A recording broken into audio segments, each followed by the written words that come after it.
Morning. Many individuals that mastered the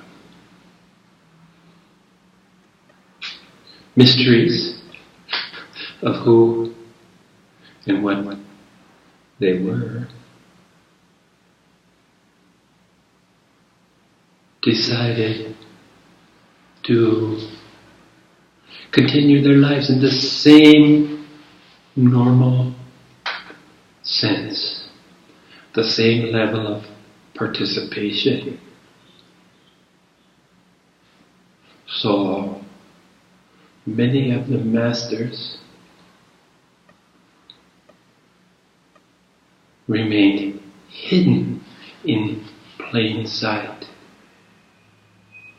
One of my favorite authors, Hermann Hesse, wrote a great book, Journey to the East, a quest to find the master with the key to awareness. It's an allegorical journey, a quest, and some of the seekers, the most prominent seekers of the day, gathered together and began a journey by horseback and wagons, to go to the east, where it was believed that the masters would be.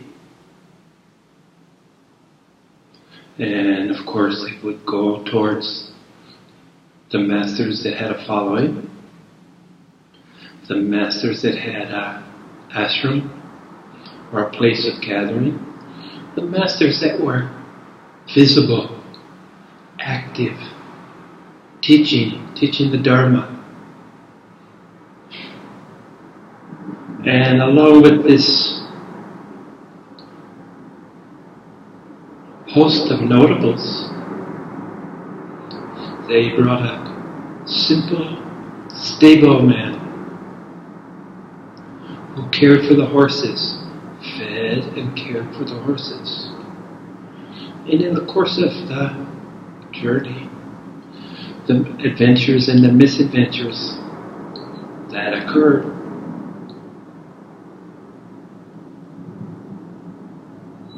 to begin to notice that the quiet counsel of the simple stableman, his calmness,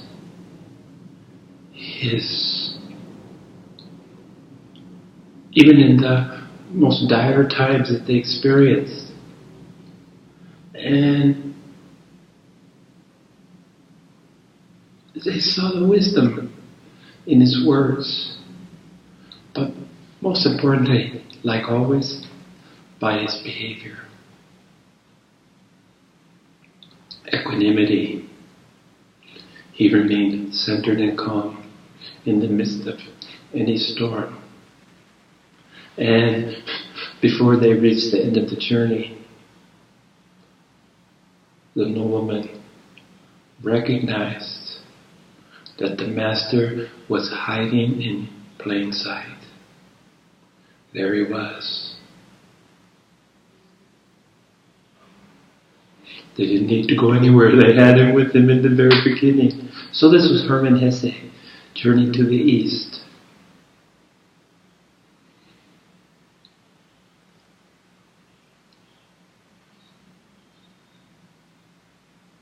I'd like to share a little bit of insights and how I learned them. My first job in Taiwan as a lecturer at a local college was in Shofeng. Jinzhou was the name of the junior college when I first got hired. in Shoufeng, which is a township in Hualien County. It's in the middle of nowhere. Yeah, basically, it's in the middle of nowhere. And one of the first things that I would do with my students is ask them why they chose this school. And without missing a beat, and unanimously, they said, no choice. They didn't have other options. This was the school that they could get accepted to. And the majority of the students were from Taipei.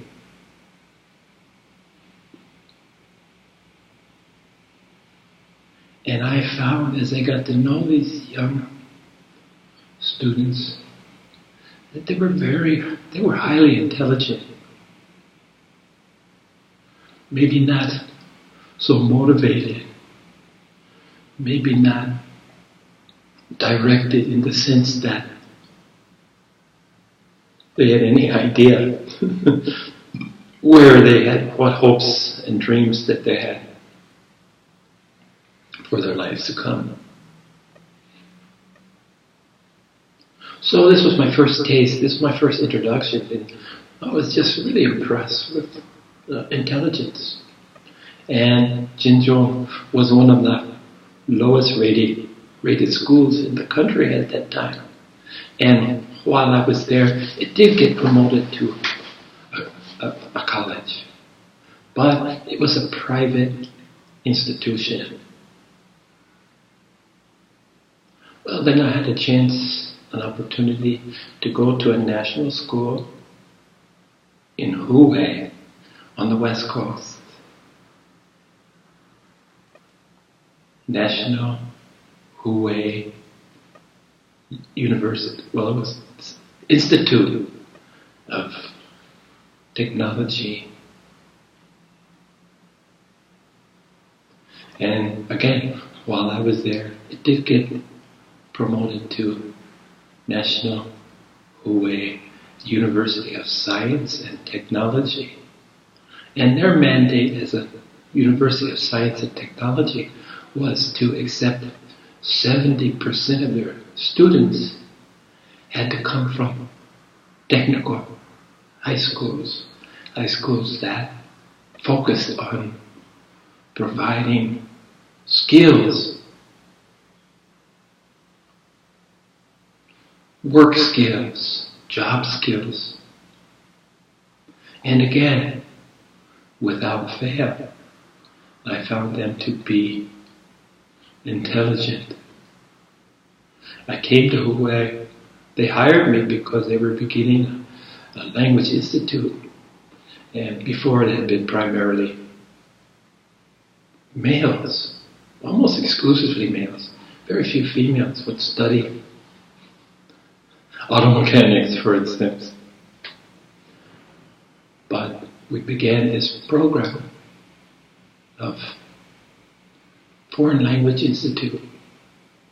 And I had 50 girls and 5 boys in the first class that Hubei offered. So again, I was given a very unique opportunity to work with these young students. And then I was also able to develop my own curriculum because I was the only one with experience at the school in foreign language training. One of the realities that I had to deal with, one of the things that was so for me was my Chinese speaking ability was not much more than 0. So I had to develop classes English only because that's the language that I could use. It's been 5 years there, 5 wonderful years, and again the observation is how bright the students were. Then I had a chance to go to National Taiwan Ocean University, NTOU, in Jurong, right on the coast.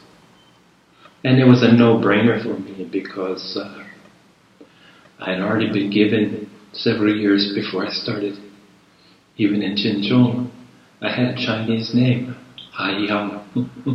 So it seemed that if I had a chance to teach at Haiyang Dashui, somehow Haiyang at Haiyang Dashui just seemed to click.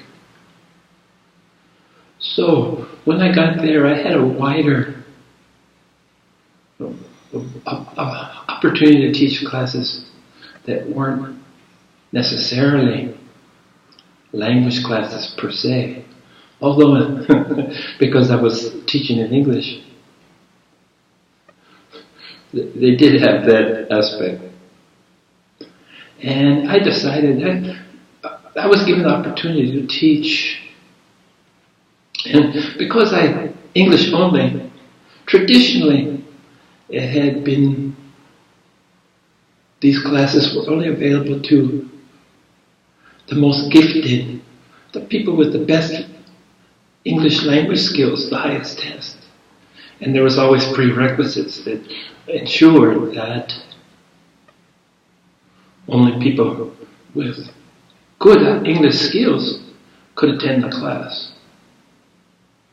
And these students were usually the top students. And most teachers, quietly or secretly, would really prefer to teach the top students. And most teachers would really prefer to limit the class size. The smaller, the better. Especially in language acquisition. But I had a different thought. I thought, well, what if I taught classes, what if I opened my classes to everyone without prerequisites?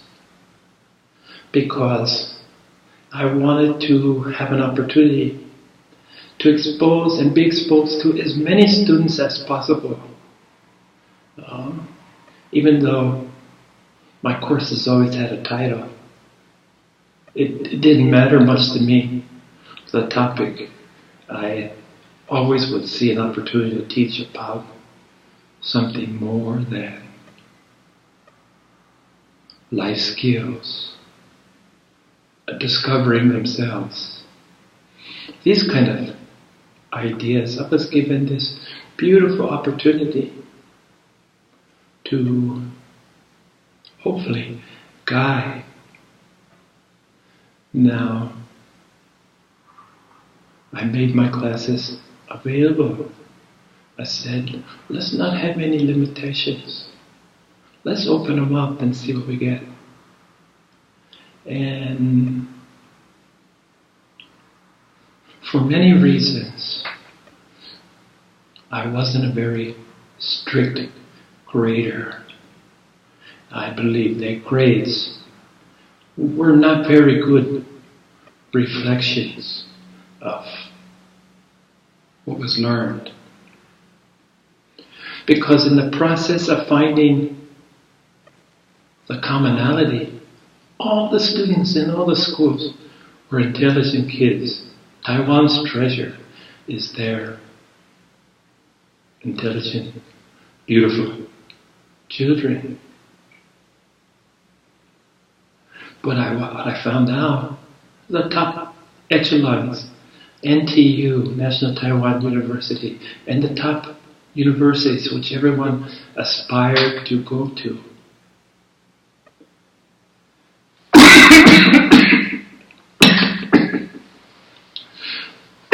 Sorry.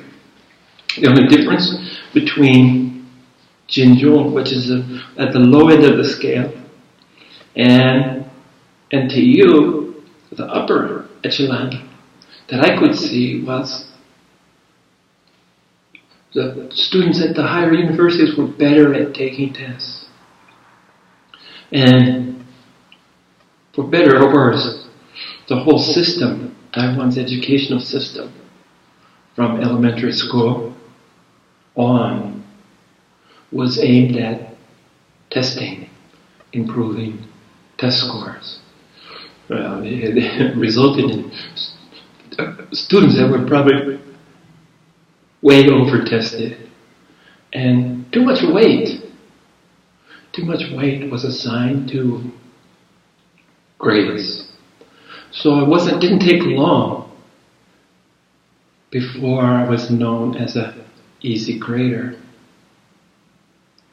And more students were willing to take a chance, even though their English wasn't that good. Because nothing motivated than the chance of getting what they saw as an easy grade. But I did take my teaching very seriously. This wasn't a cavalier attitude. It was a carefully adopted methodology, approach. If they knew that they could come to my class and take a chance and still have a chance to get a decent grade. But also, along with this reputation I had as an easy grader, they knew that I was strict about attendance. Missed more than 3 of my classes without getting an excuse prior to that absence meant that you wouldn't pass unless you passed all my tests. If you passed my test and didn't come to class very much, maybe even only took the test, well, I would make an exception because after all, you did meet the criteria, you did pass the class. But I had this standing offer, especially in the freshman English. I noticed that people would be in their 3rd or 4th year and hadn't been able to pass freshman English. So I let it be known that if you came to my freshman English class and you attended every single class, never missed a class, that regardless of your cumulative score, I would give you a 60, barely passing, but it would allow them to graduate, would allow them to move on with their lives. Well, I only had one student that ever fulfilled the criteria. So in the process, I became always one of the most popular, always nominated for Teacher of the Year every single year. And the numbers of students that I taught was 10 or 20 or 30 times more than any of my colleagues. Now, amongst that group of students,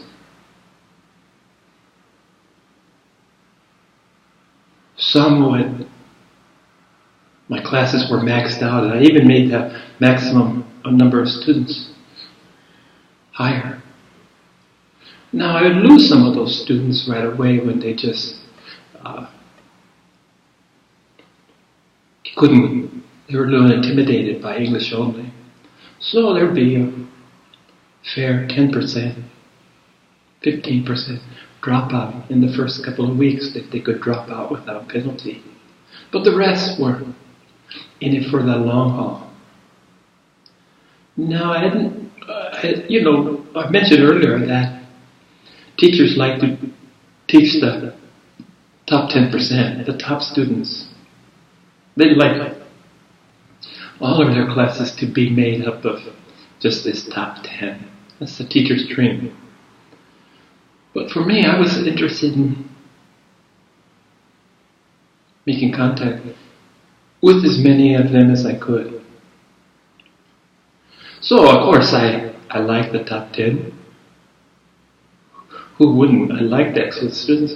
But I also found myself very drawn to the bottom students, the students who just couldn't pass. Now, I saw that there was 2 categories of these that just couldn't pass. One category One part of them, one percentage of them, just didn't care. They would sleep in, they were there for entertainment, they were there for, I'm not quite sure. Their parents were paying the bills, so they said, why not? It beats working. But the ones who didn't care, it seemed equitable that I didn't care much about them either. I was hoping, of course, that if I couldn't reach them, that they had another teacher that could reach them. So it's not like I gave up, but if you're not willing to put some effort, I'm not willing to reciprocate with too much effort.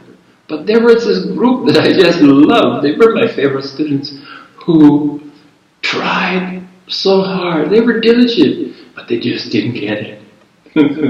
They just didn't get it. I love those kids. So what I learned is the kids in between, the ones that just didn't get it, and the top students were all the rest, the C students. And I never really worried much about C students because I knew that they would always be okay. They would always live, their life would be okay. The group in the middle, the large group in the middle, the bump in the middle of the curve, would always be okay. They would find a mate, they would find a job, they would have a family, they would fulfill all the requirements that Taiwanese set for their sons and daughters.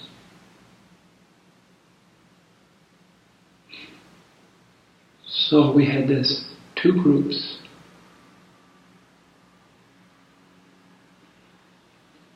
The gifted and the not so gifted.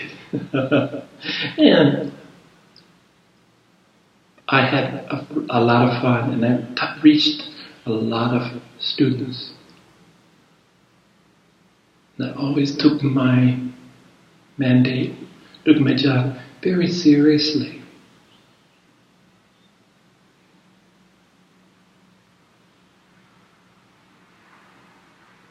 As an opportunity to reach them. I also learned to have modest expectations. If I was teaching a big class, maybe there'd be 5 or 10 students who were really paying attention. As long as the other 90% wasn't talking, which I didn't accept talking in class, I'd ask them to go elsewhere, or if they wanted to stay, please remain quiet. Go to sleep if they want to. At least they're not interfering with the people who wanted to learn. So within that modest 5 to 10%, I got more than ample rewards for my hard work. I would teach those that wanted to learn. So I'm mentioning these things because they help me develop skills, develop understanding of how to reach people and how to find my rewards where I found them. So I'm bringing this kind of attitude, this kind of reasonable expectations to any work that I'm doing on a spiritual level. If I reach one person and give them one tool, one way to improve or to be on their spiritual path, I see that as a resounding success. And for many years, this is a new endeavor for me, where I've made a YouTube account, only a couple months, made a YouTube account and decided that I would put myself out there. I prefer to be hiding in plain sight. I really preferred that. But after my awakening experience and after I went through the process of spiritual maturing, I felt impelled to begin sharing. Not compelled, because as far as I'm concerned, compelled is the outside coming in. Impelled from the inside out. So, decided to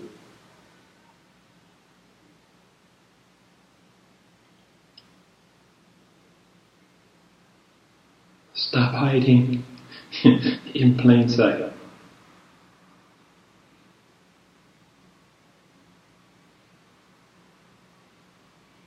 And keeping my modest goals that my university career had nurtured. It was very useful to have that time.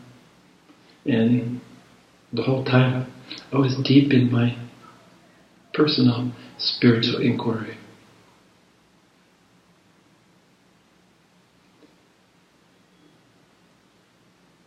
Now that I am sharing, now that I do have this vehicle, it's been really interesting to see how the next episode, the next chapter, even the title, would come to me. It's been pretty much 24/7. That part of me is thinking, part of me is contemplating. What's next? What's my next chapter? And I keep my iPad close by. Even in the middle of sleeping, I'll wake up and type a title. And this will remind me and connect me with where I'm going. So I wanted to link this idea of hiding in plain sight, deciding, being impelled to come out of the shadows, come out of hiding. But I wanted to be sure that I maintained, transmitted, shared one of the most important caveats, one of the most important epiphanies, one of the most important observation is my love for ordinariness.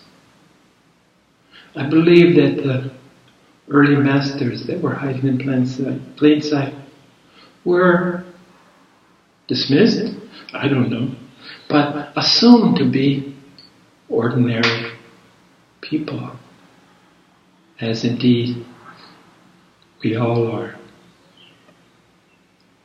There's nothing extraordinary about someone who's dedicated themselves to spiritual inquiry, to the spiritual path. Because where it's taking them, the end game is to see the universality of the sameness. They were all equal.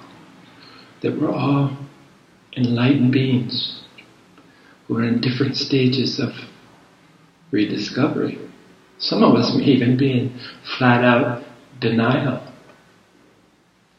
But there come a time, each of us is on our own journey. Each of us lives their own timetable.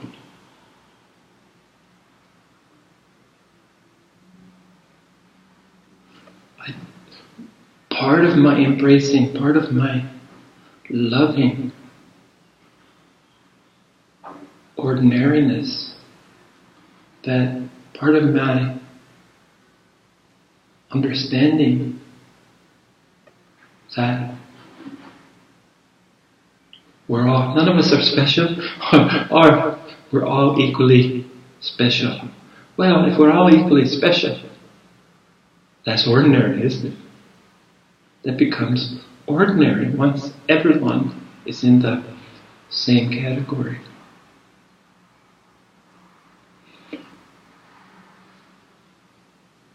The reason that it became so important, or it became a mandate for me to remember extraordinary ordinariness, or ordinary ordinariness, were the same. And in your spiritual journey, when you had a non-abiding awakening, when you got a glimpse, and you're on the process to abiding. Even after abiding, when you can't go back, there's no backwards anymore. You become in an infancy. I explained that I was like a baby tossed on the dirty sidewalk. That's how I felt, abandoned, left to my own devices. This was right after the abiding, awakening experience, when everything was stripped away, when I recognized the Maya, both my Maya and everything, all the Maya I saw on what I thought was the outside.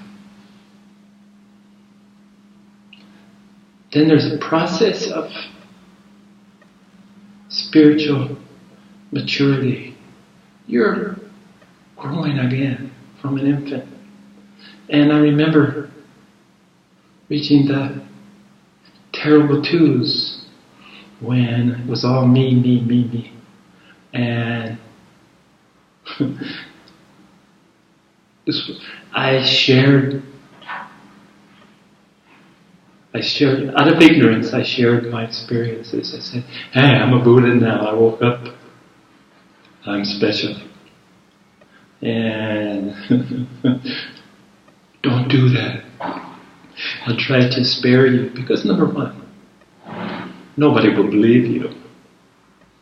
And your closest friends who know you the best will watch and say, he hasn't changed, he's still the same. Same personality, he's not walking on water. But it's a hubris. And only by embracing ordinariness, when you learn that it's best not to share your experiences, because they're your experiences, they're not anybody else's. It'd probably be less than helpful to share so much. That's why the teachers, the masters, the sifus, the gurus, the roshis point you in the direction. Seldom they will share theirs. And only if they think it might help.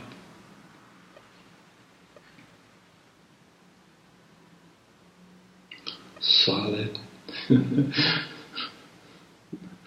Solid advice. Keep your cards close to your vest. No, I'd be remiss to mention the next evolution of understanding that, as special as you thought you were, that you weren't special at all, because that's a natural condition. So then it became, I stopped saying anything. I made no proclamations about who or what I was and what had happened to me. And then I looked at it and said, well, okay. There's no sense getting on my soapbox and shouting to the world because no one really wants to listen. And ultimately, no one will really believe. And on top of that, so what? It just doesn't matter. You know what happened. And that's all that matters. But one thing I wanted to deal with is, what if someone asked me directly, did you have a transforming experience or experiences? Did you see? Guess what? In such a rare case, I would say yes and not offer much else. Thank you.